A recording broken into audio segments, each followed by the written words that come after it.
Habang naglalakad kami ng aking kaklase, may nakita kaming bata na At nung nakatayo sa tinanong tabi namin ng ito kung bakit kalsada. siya nandun, ngunit hindi kami nito pinansin at umalis na lamang kami.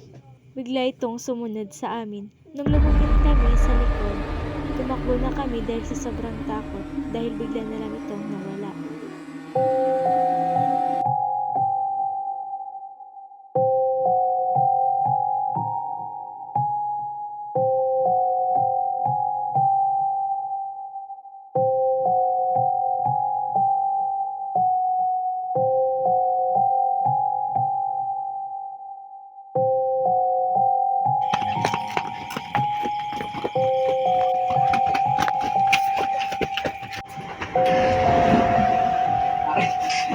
Di ba nasa likod natin yung bata? Ba't nung nilingon natin biglang nawala?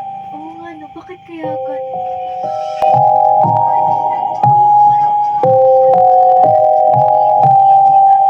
Sumunod ulit yung bata sa akin.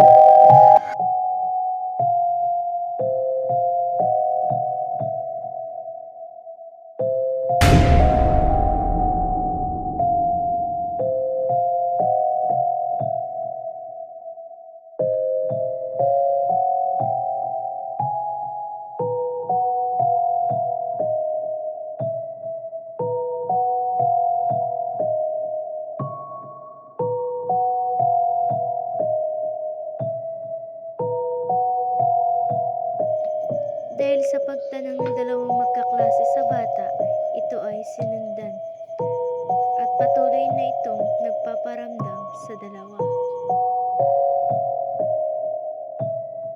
Hanggang dito na lamang